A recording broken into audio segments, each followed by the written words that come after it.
Hello mga ka-Meanings TV fan, this is Miling. You are tuned into Meanings TV. Kamusta po sila? Tayo po'y masaya at tayo po'y nasa second day ang ating tour po sa island tour po ito. So picture taking pa more muna kasi maaga pa ho. At yan po ang ating mga kasama sa ating island tour.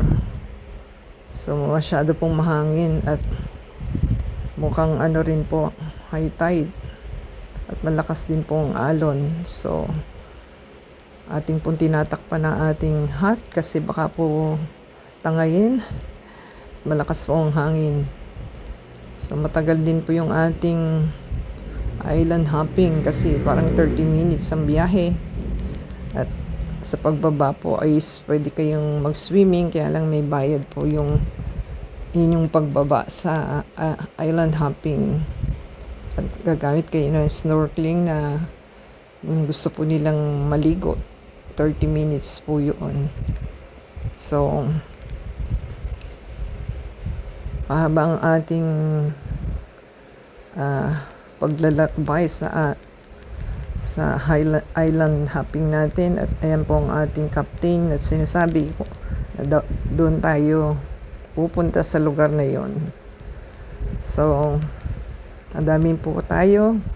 Meron din po tayong foreigner na nag-guest na mag-boyfriend. Hindi ko lang alam kung Korean o Japanese sila. So marami tayong mga teenager na kasama at ang ingay ng foreigner. So dalawang foreigner ang ating kasama dito sa island hopping.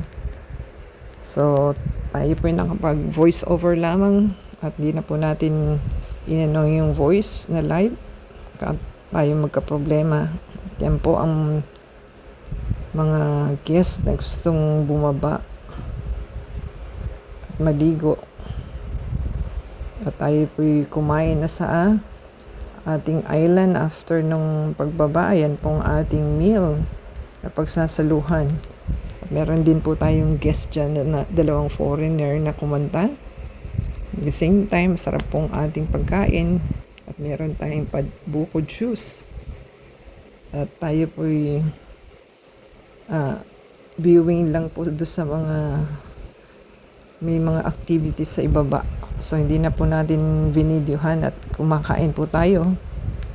So 1 hour lang po at tayo po'y umalis na rin. At yan po ang ating guest na kumanta. So after nung ating tour na half day, tayo po ay naglakad sa ating hotel stay sa street ng street ng ating hotel dahil naghanap po tayo ng bit pa uwi. So lang po tayo, nag-strolling at nag-walking. So yan po ang ating view. So makulimlim po dahil may bagyo. Makikita nyo yung sky is makulimlim, hindi po umaano yung araw. So pwede pa ho mag-swimming kasi hindi pa high tide. Kasi mga 5 po nag-high tide na. At ayan po yung kanilang ginagawa sa kanilang sand castle na pwedeng pa-picture souvenir. So 20 pesos or 50 pesos ang mga iba-ibang price nila. So kung nagustuhan po nila ang ating video for today, paki-subscribe po. Ending na po tayo. Subscribe, like, comment down below, and add us sa Facebook, Twitter, TikTok, and Instagram. Until next time po, God bless everyone.